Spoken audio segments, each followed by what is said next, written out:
हम लोग हैं दिल्ली में और देश के सामने और खासतौर पे बहुजन समाज के सामने जो मुद्दे हैं, जो ज्वलंत मुद्दे हैं, उसके बारे में चर्चा करने के लिए इकट्ठा हुए हैं। और इस मीटिंग में कह लें, ओपन मीटिंग में कह लें, तमाम पत्रकार हैं देश के चुनिंदा और तमाम इंटेलेक्चुअल हैं, जिसमें प्रोफेसर्स हैं, सीनियर जर्नलिस्ट हैं, मिनिस्टर्स हैं। मुद्दा यह है कि जो देश का वंचित तबका है उसके सामने चुनौतियां क्या हैं, देश के वंचित समाज के साथ जो घट रहा है इन दिनों वो कितना चिंता का विषय है और उस पर तमाम बड़े बड़े राजनीतिक दलों की चुप्पी कितनी मायने रखती हैं, इंसाफ कितना मिल पा रहा है उनको। मेरा पहला सवाल राजेंद्र पाल गौतम जी से है। सर, जिस तरीके से हाल के दिनों में एक के बाद एक कई घटनाएं, खासतौर पर एट्रोसिटी घटनाएं सामने आई हैं। ताज़ा जो मामला है उत्तराखंड का है, जिसमें एक दलित ने अपर कास्ट की लड़की से शादी की तो उसे मार दिया गया। अभी राजस्थान की घटना सामने है हमारे, मतलब लगातार एक के बाद एक घटना आई है। एक वीडियो अभी सामने आया था जिसमें छोटे छोटे बच्चे रोते हुए कह रहे थे कि स्कूल में टीचर हमें कहते हैं कि चमार हो, भाग जाओ। तो ये जो घटना है और इस पे जो चुप्पी है देश भर के तमाम बड़े बड़े राजनीतिक दलों की और खुद को राष्ट्रवादी कहने वाले लोगों की, इसको लेके आप क्या कहेंगे? बेसिकली ये चुप्पी इसलिए है क्योंकि जिस धर्म को वो मानते हैं उनको जो धर्मशास्त्र गवर्न करते हैं वो धर्मशास्त्र ही इस उत्पीड़न को अलाउ करते हैं। वो धर्मशास्त्र देश के 90% लोगों को शूद्र और अछूत के रूप में किसी भी प्रकार के हक और अधिकार देने के लिए तैयार नहीं है। तो उनके साथ जुल्म जाति और उत्पीड़न उस धर्मशास्त्रों में बकायदा उसमें इजाज़त है, तो वो उसको एज यूजुअल मानते हैं, उसको वो कुछ अलग नहीं मानते। उन्हें लगता है ये तो हमारा अधिकार है ये करना।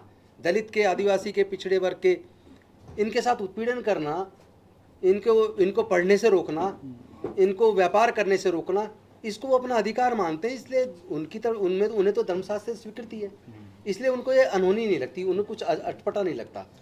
तो सर, सारा मामला फिर वही धर्म पे आके, जाति पे आके, मनवाद ब्राह्मणवाद के झमेले पे आके रुक जाता है। दिलीप सर, देखिए अशोक जी, एक तो चीज़ बहुत स्पष्ट है कि भारत ने 1950 में ये तो तय किया कि लोकतंत्र में जाएंगे। तो लोकतंत्र बहुत ही मॉडर्न सिस्टम है, गवर्नेंस का बहुत आधुनिक सिस्टम है, जो एक लेवल का पूंजीवादी विकास हो जाए, सामंतवाद का काफ़ी जब नाश हो जाए, तब ये सिस्टम ग्लोबली आया है। ज़्यादातर देशों में आप देखेंगे तो लोकतंत्र एक बाकी समाज का एक लेवल आ गया है, तब लोकतंत्र आया है। भारत में क्या है, जैसा राजेंद्र पाल जी बता रहे हैं, माननीय मंत्री जी, कि व्यवस्थाएं वही रह गई, समाज वही रह गया, जातिवाद वैसे ही रह गया, उसके बीच के भेदभाव वैसे ही रह गए।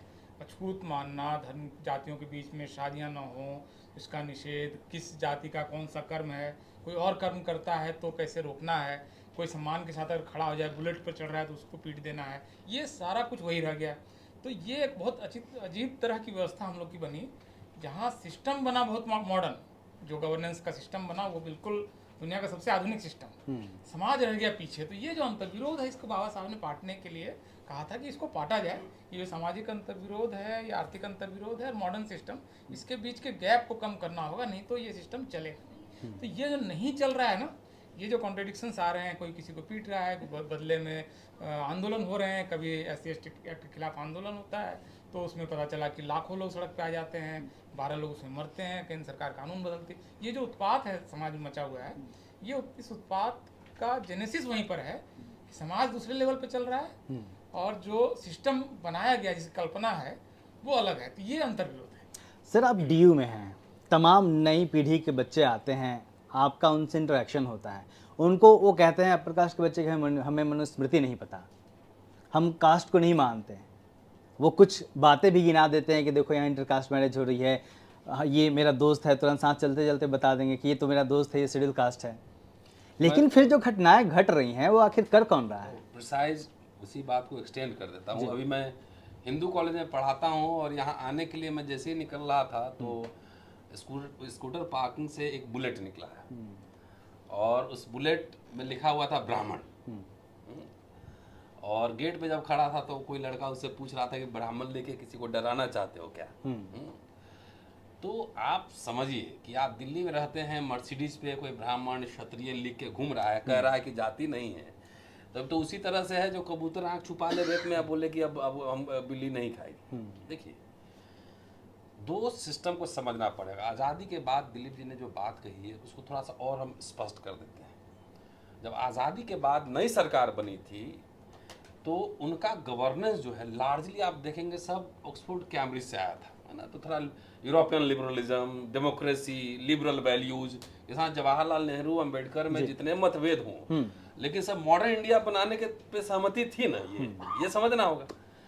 तो वहाँ पे जैसे आजकल आप देखते हैं कि राजस्थान में घटना हुई तो सवर्ण जाति के लोग अपराधी के पक्ष में रैली निकाल रहे हैं। ये 50 और 60 के दशक में नहीं होता था, लोगों को शर्म भी आती थी।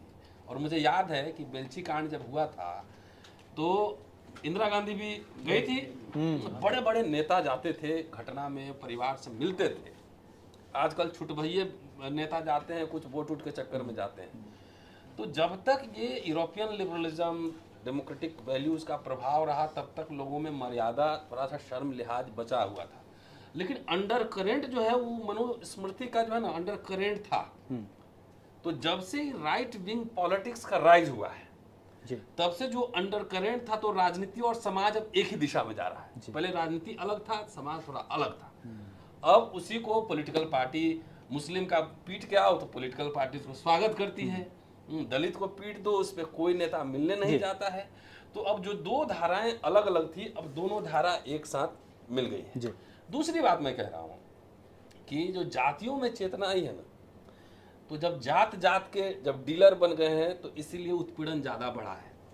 जब तक जमात के नेता रहे, चाहे डिफरेंसेस हों, हम 24 कैरेट गोल्ड में विश्वास नहीं करते हैं। जो लोग राजनीति समाज में काम करते हैं उनको ये पता होना चाहिए कि कितना पेचीदा समाज और राजनीति होता है। तो जो बड़े बड़े पहले नेता थे, चाहे रामविलास जी का एक फेस देखिए, जगजीवन राम का फेस देखिए, तो वो एक मुद्दा बनता था। अब कौन मुद्दा बना रहा है? हम लोग मुद्दा बना रहे हैं, नेता ने बोल नहीं रहा है। कर्पूरी ठाकुर की जाति की संख्या 1% भी नहीं होगी बिहार में। बिहार के बड़े नेता रहे, जमात के नेता रहे, और वो जब मुख्यमंत्री थे तो उन्होंने दलितों में बंदूक बांटने की बात की थी। दिलीप जी ने अखबार का कटिंग शेयर किया था। बीपी मंडल जो कि मंडल कमीशन के अध्यक्ष थे और बिहार के मुख्यमंत्री भी रहे, जब वो मुख्यमंत्री बने तो वहां पे एक पंडित जी एमएलए थे, उन्होंने कहा कि उस समय बरौनी से तेल पेट्रोल रिस्क जो है गंगा में गया तो आग लग गया, तो बोला शूद्र मुख्यमंत्री बनेगा तो गंगा में आग ही लगेगा ना। बीपी मंडल जी। तो उन्होंने दलितों के पक्ष में विधानसभा में बहस होती थी। अब राजनीति का स्तर जैसे जैसे गिरा है, समाज भी इसमें जात जात का नेता बना रहा है। सर, राजनीति की बात हो रही है, सुकुमार सर मैं आप पे आऊंगा। मुझे 15 अगस्त याद आ रहा है। लाल किले की प्राचीर से प्रधानमंत्री महिला उत्थान की बातें करते हैं। वो यहाँ तक कहते हैं कि महिलाओं के लिए अब शब्दों के प्रयोग होते हैं, मतलब छोटी छोटी बातें जो हम लोग गली मोहल्लों में करते हैं वो नहीं होने चाहिए। लेकिन कुछ घंटे बाद बिल्किस बानो के आरोपी छोड़ दिए जाते हैं, उसी गुजरात में जहाँ पे भाजपा की सरकार है। और उस पे जिन जजों ने फैसला सुनाया था वो तक आश्चर्य जताते हैं कि ये कैसे हो गया। उसके बाद उनका स्वागत होता है। ये स्थिति कितनी खतरनाक है, और क्या जो पॉलिटिकल पार्टी है उसने आंखें बंद कर ली है, जो कुछ इस तरह के विचारधारा के लोग हैं? जैसे वो रतन जी बोल रहा था, हम ये समझना है ये जो राजनीति का भाषण वो जो भाषण देते हैं वो एक अलग चीज है। वही राजनीति जो चला रहा है, वही राजनीति का जो लोग जो है वो वेलकम कर रहा है वो जो रेपिस्ट लोगों को। ये तो बहुत खतरा है। एक ट्रेंड बन जाएगा अभी कि शायद या दलित लोगों का ऊपर हमला हो या कोई माइनॉरिटी लोगों का ऊपर जो हमला हो। तो ये खासकर महिला लोगों का ऊपर जो ये हमला हो रहा है, अब लोग वायलेंस को जस्टिफाई कर रहा है बाय वेलकमिंग। वो जो लोगों को वेलकम करने में वायलेंस को जस्टिफाई कर रहा है। ये वायलेंस का मुद्दा रूट काज कहाँ पे है? ये जो रूट काज जो है रेप करना गलत नहीं है। जो एक बहुत पॉलिटिकल थिंकर मान के चल रहा है, जो राजनीति थॉट प्रोसेस को, उन लोगों का वो जो महापुरुष वो लोग सोच रहा है, वो लोग बोल रहे हैं रेप, वो लोग बताया रेप करना गलत नहीं है। तो ये भी वो जो सावरकर ने जो बताया नाम क्यों छुपाना है, सबको पता ही है। जी बिल्कुल। तो ये जो रेप करने वाले को वेलकम करना, पिटाई किया जो उन लोगों को वेलकम करना, सपोर्ट करना, एक तरह से एक आइडेंटिटी पॉलिटिक्स में डिवीजन लेके आके सबको एक एक दिशा में, मतलब जहाँ जहाँ हम लोग पीड़ित लोग यूनाइट हो रहा है उनको अलग अलग कर रहा है। ये राजनीति ये बिल्कुल अच्छा नहीं है देश के लिए। जी डेमोक्रेटिक पॉलिटिक्स जो करना या स्पेस जो देना सब लोगों को, ये बहुत खतरा है, ये जी बहुत खतरा है। जी। लक्ष्मण यादव जी जुड़ गए हैं इस कड़ी में, और लक्ष्मण जी से मैं अपना सवाल पूछने के बाद बाकी हमारे जो साथी पत्रकार हैं उनके भी सवाल लूंगा, तो आप लोग इधर दे देंगे। लक्ष्मण जी, बिल्किस बानो वाला मुद्दा मैं आपसे भी पूछ रहा हूँ। दूसरी चीज़ की जिस तरीके से राजस्थान की बात कही रतनलाल सर ने कि वहाँ पे जो जिनके ऊपर आरोप था उनके पक्ष में पंचायतें हुई, तो बहुजन समाज एक साथ खड़ा नहीं होता। लेकिन जो जालिम समाज है, सर ने कहा छुपाएं क्यों, सीधे सीधे नाम लें, जो जालिम समाज है, जो जातिवादी गुंडे हैं, मैं कहता हूं अक्सर, तो ये एक साथ उनके समाज के लोग गलत है तो भी खड़े हो रहे हैं। ये स्थिति कितनी चिंताजनक है और हमें इसको कैसे काउंटर करना होगा? शुक्रिया इस सवाल के लिए, और बहुत गंभीर सवाल असल में यही है। मुझे लग रहा है कि इस समय बहुजन समाज के बीच और ख़ासकर नौजवानों के बीच दो तरह की स्थितियां देख पा रहा हूं मैं। एक स्थिति ये है कि वो कम शिक्षित जागरूक होने के चलते या रोज़गार न मिलने के चलते जो सत्ता कह रही है, जो खबरें वहाँ से प्रायोजित की जाती हैं वो उन्हें मान करके उन्हीं के पक्ष में खड़ा है, जिसकी वजह से वो लोग शासन कर रहे हैं। लेकिन उसी समाज के बीच से नौजवानों की एक नई पीढ़ी भी आई है जो थोड़ा चेतना संपन्न हो रही है, पढ़ रही है, समझ रही है, और वो अपने हिस्ट्री को क्लेम कर रही है। तो इसलिए नौजवानों के बीच दो तरह की चीज़ें हैं। मैं एक तरफ चुनौती देख रहा हूँ और दूसरी तरफ रास्ता। अब पूरे समाज को अगर हम एक प्रयोगशाला के तौर पर देखें तो निश्चित रूप से हमारी चिंता केवल राजनीति की नहीं होनी चाहिए। राजनीति प्रमुख इसलिए होती है क्योंकि एक दस्तखत से बहुत कुछ बदल जाता है जी। लेकिन सामाजिक और सांस्कृतिक विमर्श जो था, जो आइडिया ऑफ इंडिया का विमर्श था, जो बहुत लंबे समय से चला आ रहा था, उसकी जमीन पर हमने नागरिक तैयार नहीं किए। और 75 साल में जो काम और ज्यादा होना चाहिए, ये जो नागरिक तैयार करने का, यानी आरक्षण की एक समझदारी हो, हिंदू मुस्लिम या धार्मिक मसलों की एक समझदारी हो, जाति व्यवस्था क्या है, कैसे काम करती है, इसकी एक समझदारी हो। जाति के ऊपर जो समझदारी जाति की वंचना के शिकार लोगों में है, वो समझदारी जाति के नाम पर प्रिविलेज लोगों में नहीं है। ऐसे मैं तो अपनी कक्षाओं में कई अक्सर एक प्रयोग करता हूँ। आरक्षण पर जब राय लेते हैं तो लाभार्थी समूह या सजग समूह ही है, बाकी एक तबका है जो अपनी जाति की वजह से कहता है कि नहीं ये गलत सिस्टम है। और सर ने जिसका नाम लिया गोलवलकर, जो सावरकर, और गोलवलकर उन्हीं की परंपरा में है। जो फिलॉसफी 1940 की बंच ऑफ थॉट की है, वही फिलॉसफी आज के नागरिकों की भी है। यानी हम उस आइडिया ऑफ इंडिया को आगे नहीं बढ़ा। तो मेरी चिंता ये है कि सारी चुनौतियां इस बात की हैं कि हमने नागरिक तैयार नहीं की, जो जाति धर्म, और इसीलिए सांप्रदायिकता फैलती जा रही है। आपने एकदम नफरत भर दी है लोगों के मन में। अब कोई भी घटना हो, अगर कोई हिंसा करने वाला व्यक्ति मुसलमान है तो पूरा देश अलग ट्रीट करेगा, और अगर कोई सवर्ण है तो अलग ट्रीट करेगा। सवर्ण के पक्ष में रैलियां होंगी, और अगर वो व्यक्ति मुसलमान है तो पूरी मुस्लिम कौम को कहा जाएगा कि ये गद्दार है। इसलिए ये ज्यादा बड़ा खतरा इस पूरे राष्ट्र के निर्माण। जी सर, एक दिलीप सर मैं आपके पास आऊँगा, फिर राजेंद्र पाल सर के पास आऊँगा, जिन्होंने कहा कि मुस्लिम कौम एक आदमी करे। तो दिलीप मंडल जब इंडिया टुडे के एडिटर होते हैं तो वो देश के पत्रकार होते हैं, वो अच्छे पत्रकार होते हैं। अशोक दास जब अमर उजाला या फिर किसी और के लिए लिखते हैं तो देश के लिए लिखते हैं।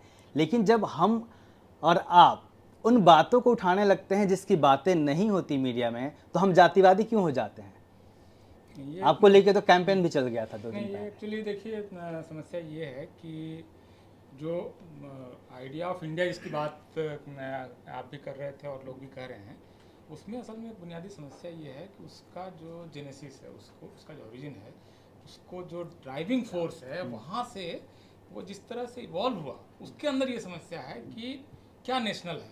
तो हिंदी लैंग्वेज नेशनल है, शाकाहारी खाना नेशनल है, इसलिए अगर एक अंतर्राष्ट्रीय कोई सम्मेलन भारत सरकार कराएगी तो उसमें शाकाहारी खाना होगा।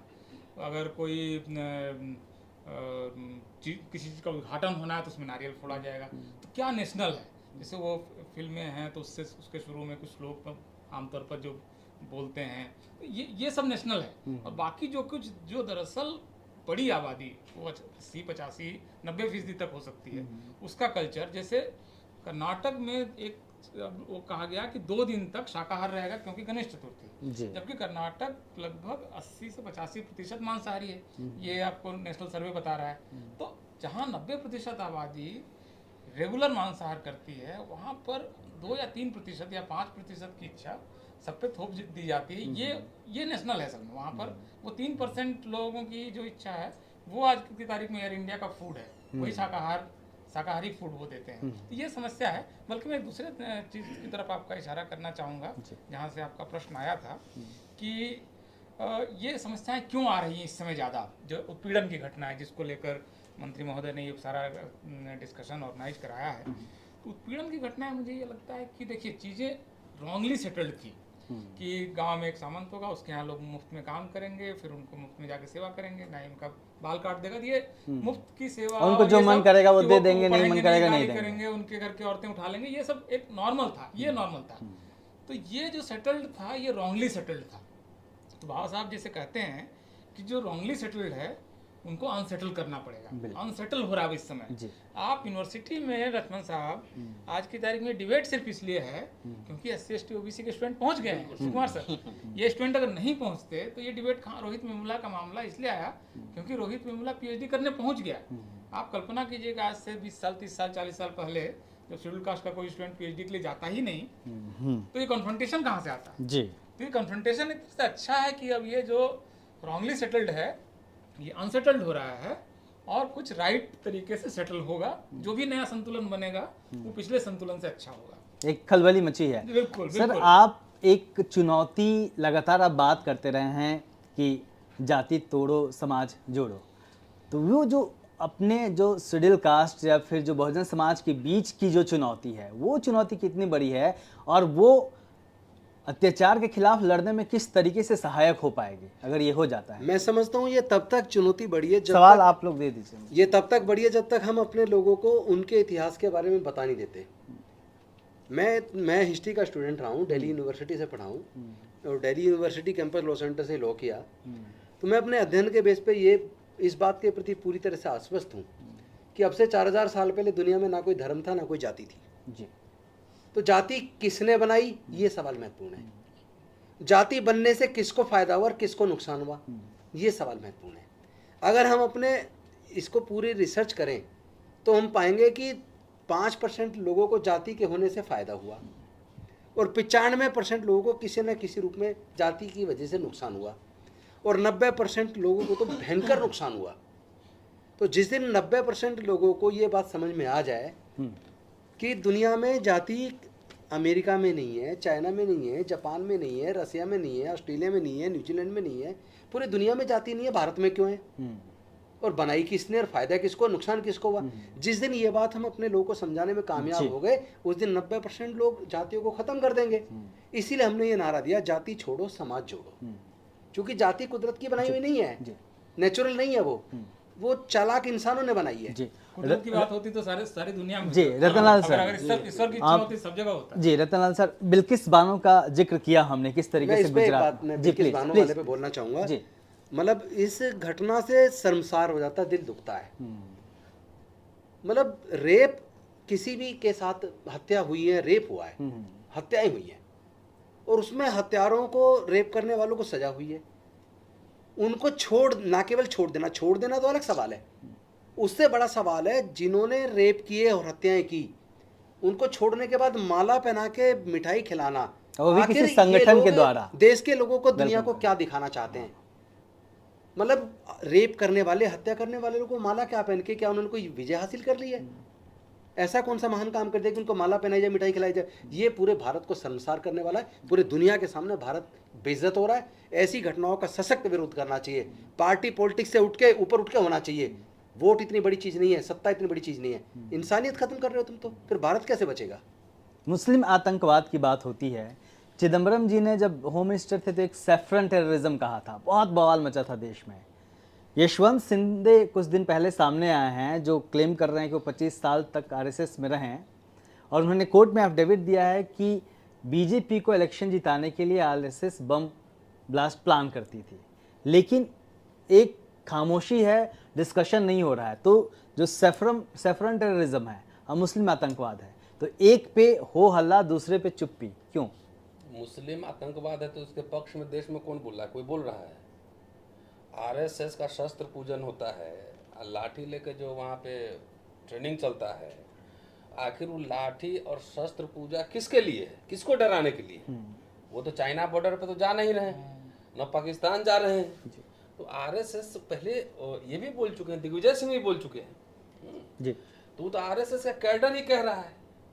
और यहाँ से थोड़ी उनका जो शस्त्र अस्त्र है यहाँ पे दलित को दबाने के लिए, मुसलमान को पीटने के लिए। दलित को तो इलेक्शन टाइम में भी सहला के रखा जाता है कि भाई दलित हिंदू है, हिंदू है। क्योंकि हमारे लोग पैरेलल संस्कृति पे उस रफ्तार से काम नहीं कि हजारों साल से ये आपको दबा के रखा गया, संस्कृति आपकी दबा दी गई। एक दिन में आप हल्ला कर लेंगे, कुछ नहीं होगा। मैं पुराने सवाल पे फिर आ जाता हूँ, जो जाति का सवाल आपने पूछा कि जाति से फायदा, ये एक ही सिक्के दो पहलू है, मुसलमान और जाति दोनों।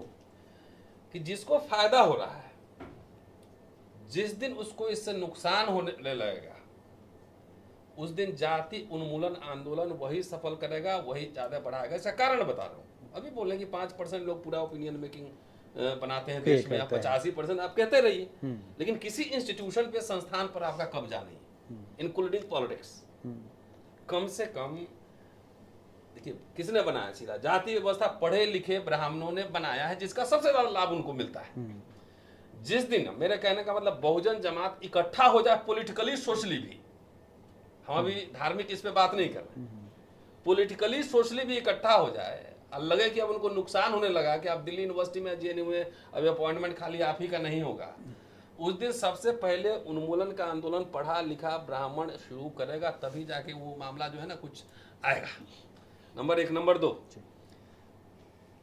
पहले दलितों को एक डंडा से हाँकते थे, अब गोली मारना पड़ रहा है जी। उसके हाँ, खिलाफ this is the point. उसके खिलाफ जो जातीय रैली सवर्णों को करनी पड़ रही है।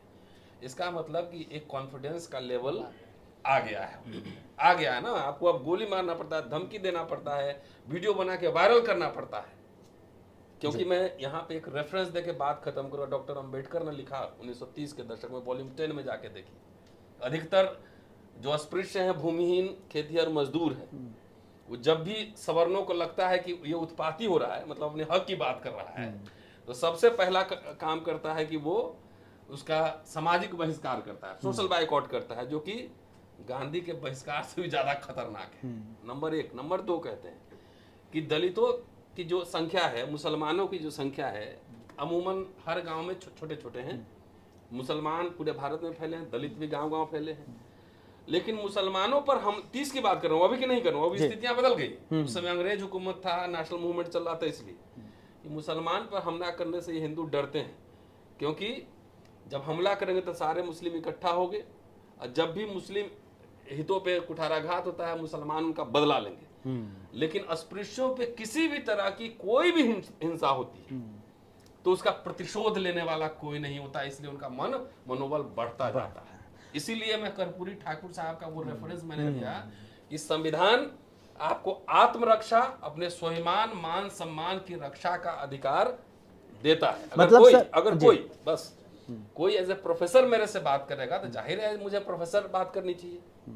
घर में आके पीट रहा है घर के लोगों को, तो वहां क्या बोलेंगे? हे आई एम ए प्रोफेसर, नहीं मारो नहीं, क्या करेंगे आप जी? वहां संविधान आपको आत्मरक्षा की अधिकार दे रहा है कि नहीं?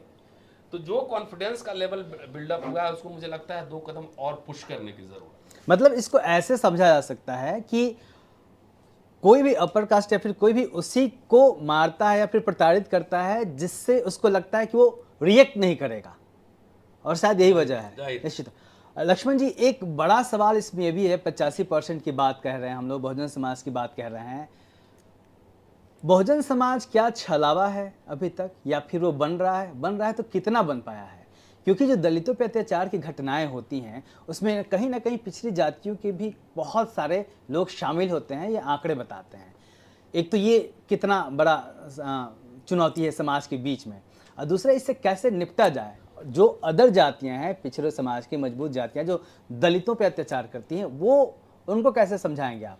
बिल्कुल, ये बहुत गंभीर और ज़रूरी सवाल है, क्योंकि और इस सवाल को पिछली टिप्पणी से जोड़ता हूँ मैं, जैसे आइडिया ऑफ इंडिया जो दिलीप सर ने और उसे एक्सप्लेन किया, वही बात है। असल में सबके जहन में एक आइडिया ऑफ इंडिया नहीं है, सबके मन का भारत, सबका राष्ट्र अलग अलग था। मतलब जो बहुत कमज़ोर लोग थे जाति के नाम पर, गरीबी के नाम पर, उनके जहन में कुछ और भारत था। उनके मन में भरोसा दिया गया था कि जब नया भारत बनेगा तो आपको भी न्याय मिलेगा। और जो लोग प्रिविलेज थे उन्होंने कहा कि नए भारत का हम नए रूप में कैसे इस्तेमाल करेंगे। यानी वो एक आइडिया ऑफ इंडिया एक वेग टर्म है जिसे बनना है। बाबा साहब कहते हैं कि राष्ट्र है नहीं, राष्ट्र बनने की प्रक्रिया में है। उसी तरह से मैं मानता हूँ कि बहुजन शब्द या बहुजन वैचारिकी, जिसके और भी कई शब्द हो सकते हैं इसी अर्थ के, जगदेव बाबू और तमाम लोगों ने श्रमजीवी कहा, चौधरी छोटू राम, सोनेलाल पटेल, इन लोगों ने कमेरा कहा, बहुत सारे शब्द हैं, अर्जक कहा गया। यानी इसका मतलब ये कि वो बहुजन तबका, वह तबका जो जाति के नाम पर सामाजिक, आर्थिक या हर किस्म की वंचना का शिकार हुआ।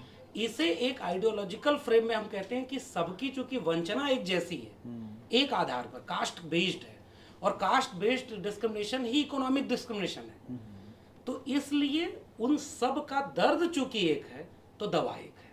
इसलिए हम एक इसे ख्वाब की तरह देखते हैं। मेरी नज़र में बहुजन विचार, बहुजन शब्द एक ऐसा ख्वाब है जिसके पूरा होने में बहुत सारी बाधाएं हैं, लेकिन अगर इन सब की मुक्ति चाहिए तो उस ख्वाब को पूरा करना होगा। अब इस पे उदाहरण के रूप में मुझे लगता है कि ये बात बिल्कुल ठीक है कि जो मैंने बात कही कि दो किस्म की चीज़ें हैं। हमारे ही लोग उनके साथ खड़े हैं जो शोषक है, हमारे ही लोग उसका प्रतिरोध भी कर रहे हैं। ये दोनों चीज़ें हमारे सामने हैं।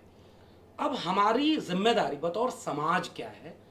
जो शोषक के पक्ष में खड़े हैं उसे इस बात के लिए जागरूक करना कि आप कैसे गलत हैं जी।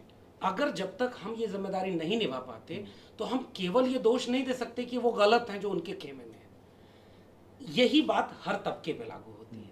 जो ओबीसी वाला सवाल आपने जोड़ा, ये बात उसी पर लागू होती है। जैसे ही जागरूकता आएगी, जैसे ही चेतना आएगी, जैसे ही हम एक नागरिक बोध पैदा करेंगे, मानवीय बोध कह लें उसे, वो अपने आप एक बड़ी एका बनाने में शुरुआत करेगा। और दूसरी तरफ जो लोग जागरूक हैं, जो लोग शोषक के साथ नहीं हैं, उन्हें अपनी एका बनाकर नज़ीर के तौर पर पेश करनी होगी। वो केवल चुनौती ये है कि एट्रोसिटीज के समय तो सब एक हो रहे हैं, मतलब मुझे कई बार लगता है कि वो एक एका बन गई है। यहाँ तक हम हैं, हम बहुत आगे आए हैं।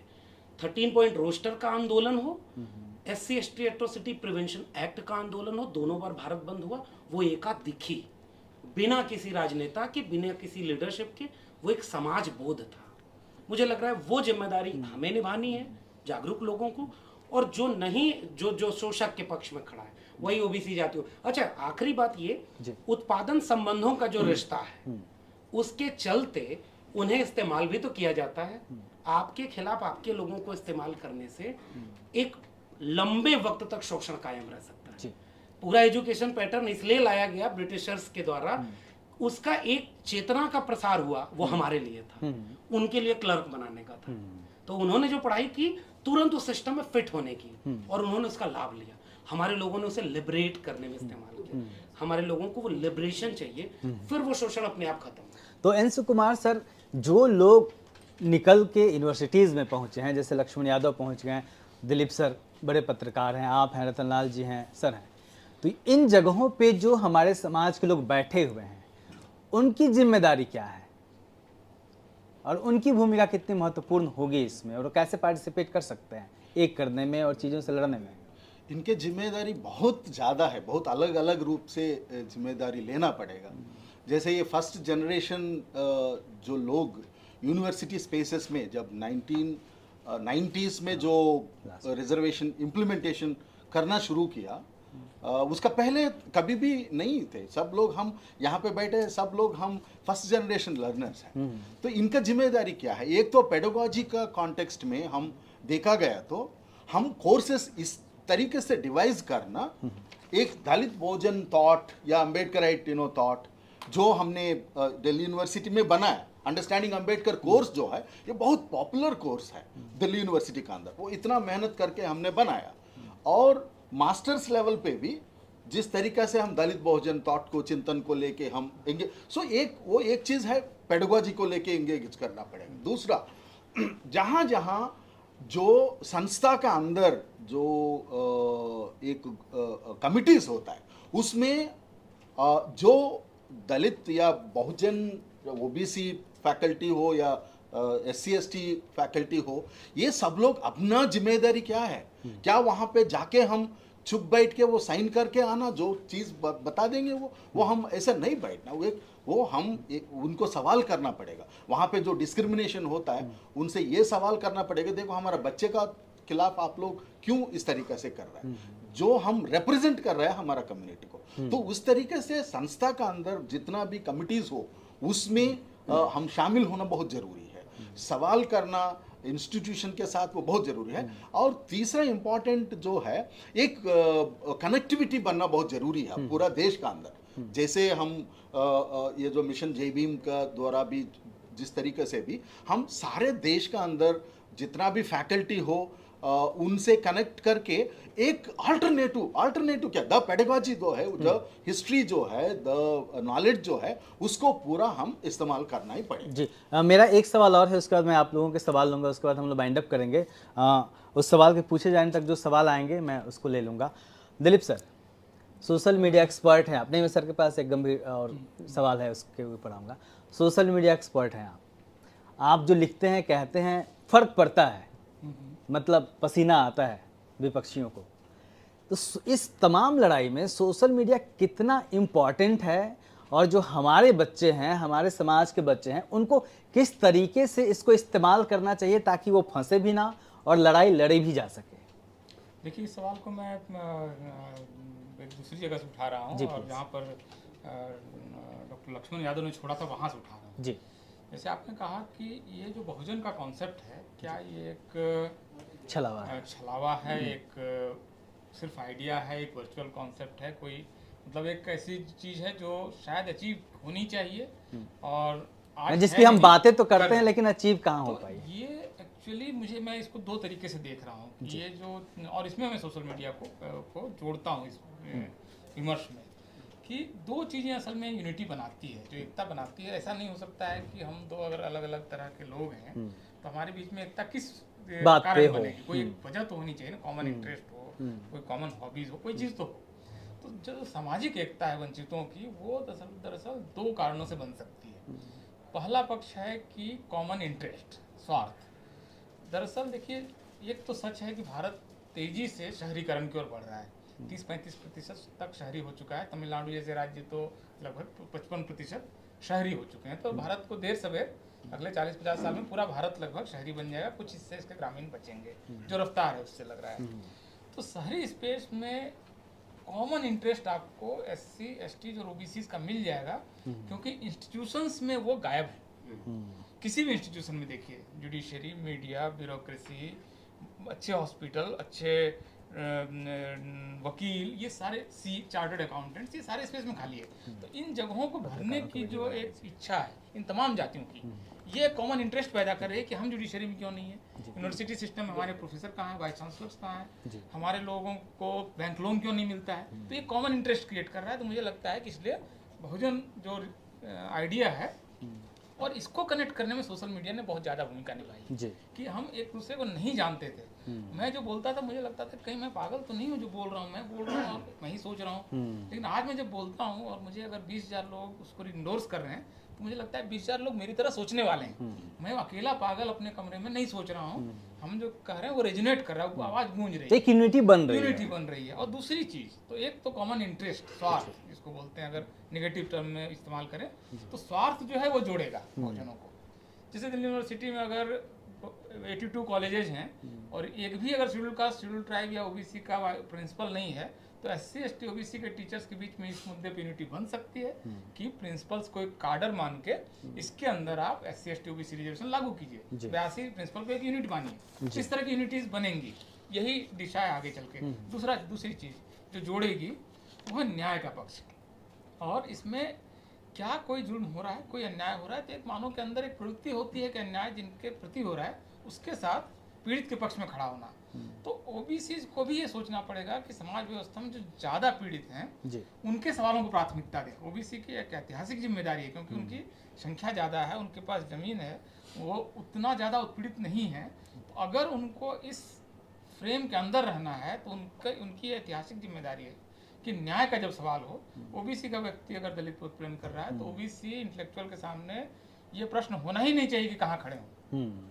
अपनी जाति के पक्ष में अगर खड़े हो जाते हैं तब वो फिर समय को पीछे ले जा रहे हैं। तो अगर वो विकास की धारा के साथ हैं तो उनको वहाँ पर दलितों के पक्ष में खड़ा होना ही चाहिए अगर वो बहुजन की बात करें, वरना वो नकली बात करें। सर राजेंद्र पाल सर, एक सवाल आया है राहुल नागपाल जी का, बोल 85 चैनल है इनका, उनका पूछना है कि इन सारी समस्याओं का समाधान क्या है? ये सबसे बड़ा सवाल। मुझे लगता है कि सबसे बड़ा समाधान एक दिखता है कि हम लोग अपने इतिहास को पढ़ें, अपने ओरिजिन को समझें और इतिहास को जानने के बाद जब हमें समझ आ जाए, जैसे मैंने पहले दोहराया कि जाति प्रकृति ने नहीं बनाई और हमारा जो दर्द है कि हमारे मुद्दे एक हैं, तो जिनके मुद्दे एक हैं वो अपनी समस्याओं के निदान के लिए तो एकजुट हों। और दूसरा, मैं जो बार बार बोलता हूँ, हमें व्यक्ति को मजबूत नहीं करना चाहिए, हमें विचारधारा को मजबूत करना चाहिए। जब आप राजेंद्र गौतम को मजबूत करोगे तो राजेंद्र गौतम मजबूत होगा।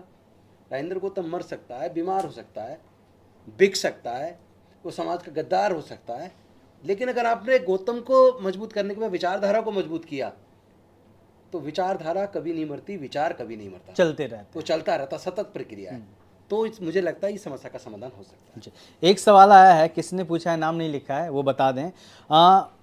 सवाल यह है कि जो दूसरा पक्ष है उनके सभी बुद्धिजीवी उनके एक सिस्टम के लिए काम करते हैं जिसे आप RSS कह सकते हैं। हमारा आपका एक सिस्टम कहाँ है? किसका सवाल है और किससे है? मेरा सवाल। अच्छा जी, जवाब किससे लेना है, किससे पूछा आपने? जी आप सिस्टम जो भी कंफर्टेबल हो। उस सिस्टम पे मैं आपको बताता हूँ, जो हम लोग अपने लोगों को ये बौद्ध कराने की कोशिश कर रहे हैं कि हमारे पूर्वज बौद्ध थे, पूरा भारत बौद्धमय था जी, जो आज 7-8 कंट्रीज में बढ़ चुका है। तो मुझे लगता है कि अगर केवल हम अपने इतिहास को जान लें और अपनी संस्कृति को पहचान लें और जो हमारी याददाश्त चली गई, हम अपने धर्मों को भूल गए, अगर उसमें वापस उसको रिवाइव कर लें अपनी बुद्धि को, मैं समझता हूँ सारी समस्या का समाधान है। सर बात ये है कि सर वो डिस्कशन नहीं है, सवाल आपका था, जवाब आ गया। जो वो शायद संदर्भ में दोबारा से एक बार बोल देता हूँ सवाल को। मेरा सवाल है, दरअसल हमारे जितने भी सिस्टम हैं वो अपने ऊपर कोई जवाबदेही नहीं रखते, उनके ऊपर कोई हेड नहीं है। चाहे हमारी पॉलिटिकल पार्टी है, चाहे हमारा कोई धार्मिक आदमी है, चाहे हमारी कोई संस्था है, चाहे हमारे लड़के जनरल में हैं, चाहे हमारे कोई बुद्धिजीवी हैं, चाहे हमारे पत्रकार हैं, चाहे हमारा कोई सिस्टम है, वो अपने ऊपर कोई भी अपना सरपरस्ता जवाबदेही नहीं रखते। और वो जवाबदेही तो बाबा साहब रखते हैं कि वो लोगों की जवाबदेही, जो संविधान कहता है कि लोगों के प्रति जवाबदेह होना चाहिए। हाँ सर, इसमें मैं आपको रोकूंगा बीच में, क्योंकि इसी सवाल पर डिस्कशन कर रहे हैं। और अगर यहाँ पे लक्ष्मण यादव और दिलीप मंडल और रतन लाल और एन सुकुमार, राजेंद्र पाल गौतम जी बैठे हैं, तो कहीं ना कहीं उस दिशा में हम आगे बढ़ रहे हैं। जो सबसे बड़ा सवाल है जिस पे हम लोगों ने मुख्य रूप से केंद्रित रखा, जातीय उत्पीड़न का, उससे लड़ने का, क्योंकि अभी बिहार का एक वीडियो चल रहा था, बिहार के पत्रकार हैं हमारे साथी वेद प्रकाश, उन्होंने डाला था कि एक लड़के की माँ को डायन कहा गया, उस लड़के ने अपोज किया, FIR करने की कोशिश की, कुछ मामलों में ये भी आया कि FIR करने की कोशिश, उसके बाद FIR नहीं लिया वापस, तो उसे इतना पीटा गया कि शायद उसकी मौत हो गई है ना। तो जब इस तरह की चीज़ें आती हैं खबरें, तो सर लड़े कैसे? जो गांव के आखिरी छोर पे बैठा हुआ लड़का है, जो व्हाट्सएप और फेसबुक पे देख रहा है, उसका खून खौल रहा है, या फिर वो दिलीप मंडल का भाषण सुन रहा है, दिलीप मंडल को पढ़ रहा है, भाषण सुन रहा है, लक्ष्मण यादव को पढ़ रहा है, राजेंद्र पाल गौतम जी कह रहे हैं, वो कह रहा है, आप जो कह रहे हैं उसके में जोश आ जा रहा है और वो लड़ने के लिए निकल जा रहा है, लेकिन वो पिट जा रहा है, उसकी जान चली जा रही है। स्मार्ट तरीका क्या है लड़ाई लड़ने का? सबसे मैं जवाब चाहूँगा, थोड़े थोड़े वक्त में दे दे, उसके बाद हम समाप्त करेंगे। शुरू करें आप। मेरे पास तो कोई तरीका नहीं जी। है। मैं इतिहास का इतना था छात्र हूँ और जितना समझ में आता है पढ़ लिख के वो बात करता हूँ। देखिए, डॉक्टर अंबेडकर ने लिखा है कि ज़्यादातर पुलिस और मजिस्ट्रेट भ्रष्ट होते हैं। अगर भ्रष्ट हो तो कोई बात नहीं, उसको कोई भी खरीद सकता है, जी लेकिन उसमें से भ्रष्ट होने के अपेक्षा ज़्यादा पक्षपातपूर्ण होते हैं और जब भी उनको बुद्धि और विवेक का इस्तेमाल करना होता है तो अपने जाति के पक्ष में करते हैं, इसलिए अस्पृश्यों को न्याय नहीं मिल पाता। मेन बीच में डॉक्टर अंबेडकर का एक मराठा टेम्पल को संदेश आप पढ़िएगा कभी, उसमें ओबीसी ने पत्रिका निकाली थी, उसको उन्होंने भेजा था। जो बात आप लोग उठा रहे हैं वो 30s में वो बहुत सारा विस्तार से लिखे हैं, मैं डिटेल्स में नहीं जा रहा हूँ। देखिए, जाति व्यवस्था एक स्ट्राटिफाइड सिस्टम है और अमूमन जाति उत्पीड़न का संबंध दो चीज से है। एक, अगर आत्मसम्मान स्वाभिमान के साथ अगर आंख में आंख मिला के बात कीजिएगा तो पीटेगा, मन बढ़ गया। हाँ, मन बढ़ गया, बुलेट से चल ये- रहा है, ये कुछ जो रखा बड़ा हुआ है, ट्रेंड है। स्वाभिमान के साथ जुड़ा हुआ है। और दूसरा जो है ना, लैंड के साथ इसका रिश्ता है, फ्री में सबको मजदूर चाहिए या कम दाम में। अब बीच में जो ओबीसी जातियां हैं, इसमें से अमूमन जो एट्रोसिटीज के केस आते हैं, वैसे लोग ज्यादातर होते हैं जिसका जमीन है, वो जाति पूरा इन्वॉल्व नहीं होता है। वही स्वार्थ है उनका। हाँ, ठीक है। तो जो मंडल साहब अभी कह रहे थे कि जब आप न्याय के, जिस दिन ओबीसी को न्याय के पक्ष में पूरी जमात को खड़ा होना आ जाएगा, उस दिन जो एक बात कह रहे हैं ना, एक 3 एग्जाम्पल आप कोट करना शायद भूल गए, एट्रोसिटीज एक्ट, रोस्टर, किसान आंदोलन, इसी सोशल मीडिया ने सरकार को बैकफुट पे ले गया है ना। जी। ठीक है। धर्म का प्रश्न अलग तरीके, जब सोशल पॉलिटिकल मोबिलाइजेशन होता है उसमें इमीडिएट एक्शन की बात होती है। इमीडिएट आप कैसे रिस्पॉन्ड करते हैं, जी। ठीक है। एक शॉर्ट टर्म फॉर्मूला है जिसमें एक्शन है, दूसरा लॉन्ग टर्म है। लॉन्ग टर्म में बहुजन जमात को हम सब बैठे हुए हैं यहाँ पे, एक दिलीप मंडल अगर चाहेंगे, एक रतन लाल, राजेंद्र पाल गौतम, सुकुमार और लक्ष्मण कुछ नहीं कर पाएंगे। इनके पास इतने हर इंस्टीट्यूशन पे कब्जा है, आर्मी पूरा कम्युनलाइज हो चुका है, पुलिस प्रशासन कम्युनलाइज हो चुका है। मेरा ये कहना है कि शॉर्ट टर्म तो आपको एक्शन में आना पड़ेगा, आप सब हैं। लॉन्ग टर्म में आपके पास प्रोफेशनल इकोनॉमिस्ट नहीं है, डिफेंस स्ट्रेटजी पे बात करने के लिए बहुजन ही में से बुला लो, नहीं आदमी है। तो लार्ज नंबर ऑफ इंटेलेक्चुअल्स, आपको बुद्धिज्म पढ़ने के लिए आप बार बार हिस्ट्री की बात कर रहे हैं। भारत में 5 प्रोफेशनल हिस्टोरियन नहीं है, जिसको देखिए सब हिस्ट्री पढ़ने लगता है, हिस्ट्री पढ़ाने लगता है। हिस्ट्री का काम प्रोफेशनल हिस्टोरियन करेगा, पॉलिटिकल साइंस का काम प्रोफेशनल करेगा। इसलिए मुझे लगता है कि जो मिडिल क्लास, एक बड़ा मिडिल क्लास है, उसकी जिम्मेदारी भी है कि वो लार्ज नंबर ऑफ इंटेलेक्चुअल्स पैदा करे और इसके लिए फॉरेन स्कॉलरशिप शुरू करे। दिलीप मंडल साहब। देखिए, ये जरूर है कि इस बीच में उत्पीड़न की घटनाएं बढ़ी बढ़ी हैं, हैं। इसको लेकर कोई शक नहीं है, लेकिन ये भी है कि उनकी रिपोर्टिंग भी बढ़ी है। दरअसल इस तरह की घटनाएं जब हो रही हैं तब उसको लेकर रेजिस्टेंस है। जी। मतलब आप कल्पना गुम नहीं हो जा मैं रही सोच रहा है। हूँ कि 20 साल पहले क्या जालौर जैसी घटना होती तो क्या इतने धरना प्रदर्शन पूरे देश में, बेंगलुरु में, न्यूयॉर्क सिटी तक में Obviously। हो रहा है। आज की तारीख में एक रोहित वेमुला की घटना होती है तो देश में कम से कम 50-60 यूनिवर्सिटीज में प्रोटेस्ट हो जाता है, यूनिवर्सिटी बंद हो जाती है और लोग बिन बुलाए तो पहुंचते हाँ, हैं। ये एक्चुअली नई चीज है। इसके लिए कास्ट सिस्टम शायद तैयार भी नहीं था, इसलिए उन्होंने कभी भी कम्युनिकेशन सिस्टम नहीं दिया। सर, मनुस्मृति जो आपको जब निषेध करती है कि आप नहीं पढ़ेंगे और नहीं लिखेंगे, ये एक्चुअली आपके कम्युनिकेशन सिस्टम को वहाँ पर वो कट किया कट गया था। करता ये एक्चुअली खुल गया है। अब अचानक चूंकि चर्चाएं होने लगी हैं, कठिन है और रेजिस्टेंस होगा तो एक इनिशियल वायलेंस का एक फेज भी आएगा जो आ रहा है इस समय।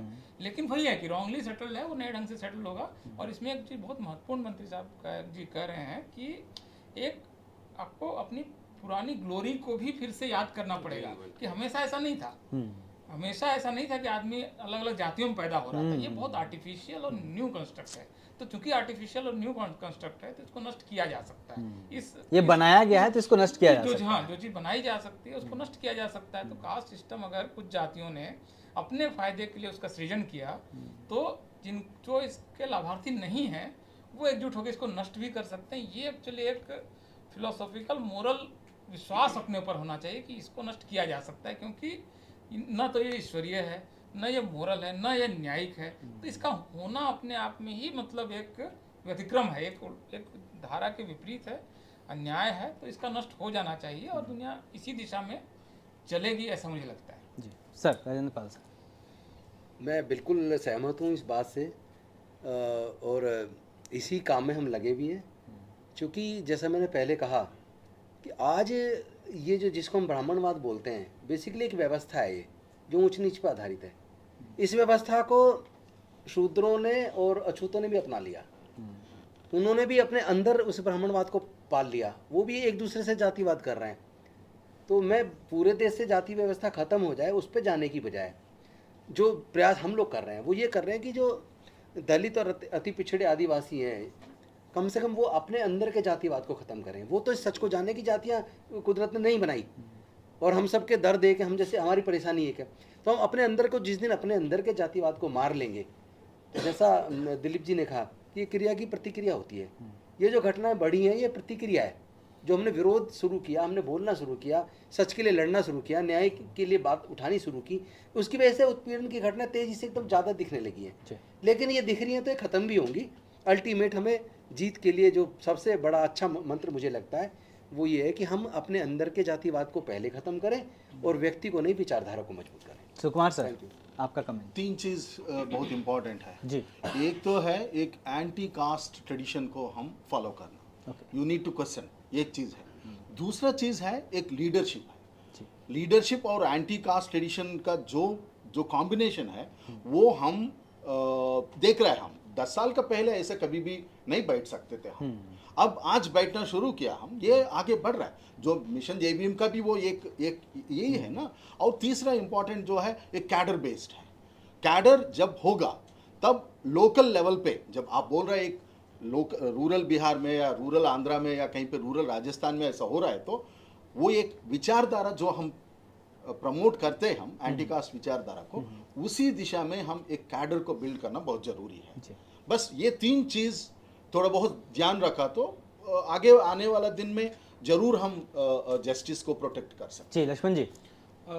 जी, बाकी वक्ताओं से सहमत होते हुए बस उसी बात को और स्पष्ट ढंग से कहने में एक चीज़ पर जोड़ रहा हूँ।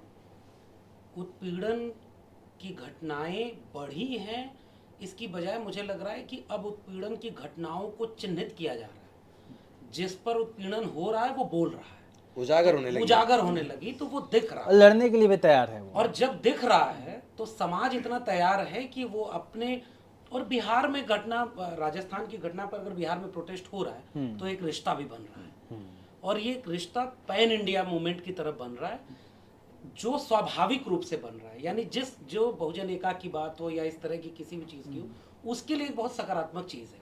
तो ये होगा स्वाभाविक रूप से। और जब उत्पीड़न किया जा रहा है और खासकर इस तरह से, उसका एक मकसद ये होता है कि जैसे मुझे ऐसा लग रहा है कि उस पूरी हायरार्की को जो टॉप पर बैठा है वो चाह रहा है कि ये बिल्कुल दरक न जाए, बची रहे, इसलिए वो अब थोड़ा और हो सकता है उग्र प्रयास करे। उत्तर प्रदेश में सरकार होने के बाद भी 2 स्तर पर शोषण और दमन बढ़ा है। एक तो सत्ता प्रायोजित है और दूसरा समाज द्वारा। अब वो जो वापस फिर से लौटा है गौरव कि मंडल के बाद तो इन लोगों का बहुत मन बढ़ गया था, तो ये जो 30 साल में बदलाव आया था उसकी प्रतिक्रिया में वहाँ हिंसा बहुत ज़्यादा है। तो एक तरीका ये हो सकता है कि हम लोग दिल्ली में हैं और हमारे सामने इतने कैमरे हैं और बहुत सारे लोग हैं, एकजुट होकर के ताकत लेते देते हैं। गांव तक में ये चीज़ अभी नहीं है। लेकिन आपके सवाल का जो पहला हिस्सा था कि यहाँ तो लोग बोल ले रहे हैं, जो गांव में बोल रहा है वो मुकदमा झेल रहा है। नौकरी, मेरी पोस्ट शेयर करने से अगर किसी की सरकारी नौकरी चली गई तो मुझे एक बार उसके लिए भी सोचना होगा। और उसके लिए सोचने का यही तरीका है कि जो मंत्री जी ने कहा, मैं उससे सहमत हो रहा हूँ, और बाकी लोगों के लिए भी एक रास्ता हो सकता है। जिससे लड़ना है उससे खुद लड़ने की बजाय जिसको लड़ना उन्हें तैयार किया जाए। इसमें आपका दमन कम होगा, आपके ऊपर मुकदमे कम होंगे, आपके पास एक लंबी विरासत है, उन्हें पढ़िए, अपने लोगों को पढ़ाइए, और जब बुद्ध से लेकर के मंडल और बाबा साहब तक सब साथ लेकर लड़ेंगे तो व्यक्तिगत हमला नहीं होगा, उत्पीड़न बंद हो जाएगा, और जो हम ख्वाब देखते हैं वो पूरा हो जाएगा। एक आखिरी पॉइंट और ऐड करना चाहूँगा कि देखिए, हम लोग अभी बात कर रहे थे कि ओबीसी और दलितों के बीच के अंतर्विरोध और उनके बीच के संघर्षों की, लेकिन मैं घटना को याद कर रहा हूँ कि SC/ST एक्ट को जब खत्म करने की कोशिश की सुप्रीम कोर्ट के 2 जजों ने फैसला देकर, तो इसके खिलाफ एक भारत बंद हुआ। जी, आप भारत बंद की घटना को याद कीजिए कि जब भारत बंद की घटना हुई तो SC/ST एक्ट में तो ओबीसी पे भी लगता है, लेकिन उस पूरे भारत बंद में कहीं पर भी ओबीसी ने SC/ST एक्ट को बचाने की कोशिश करने वालों पर कोई हमला नहीं किया, एक भी जगह उन्होंने विरोध नहीं किया, बल्कि ओबीसी की ज्यादातर पार्टियां, इवन आरजेडी वगैरह भी मौन सहमति रही है। नहीं, साथ नहीं, आरजेडी से झंडा लेके भी आई, बहुत सारी पार्टियां झंडा लेके भी साथ आई, इवन और भी पार्टियों का मैं नाम ले सकता हूँ।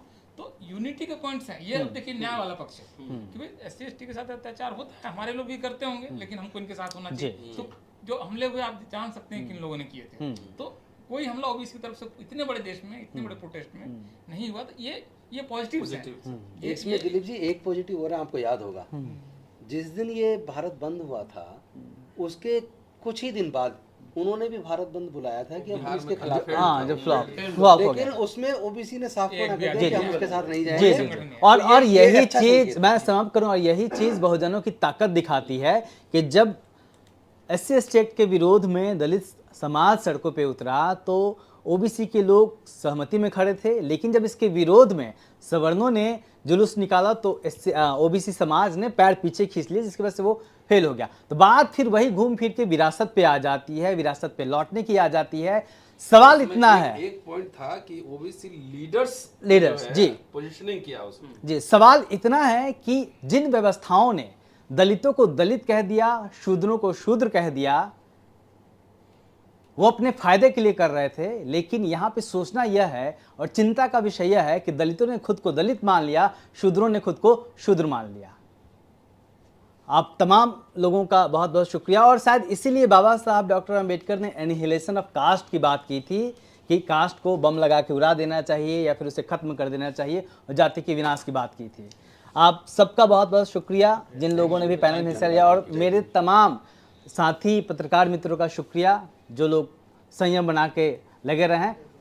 धन्यवाद सबका। जय भीम। जय भीम।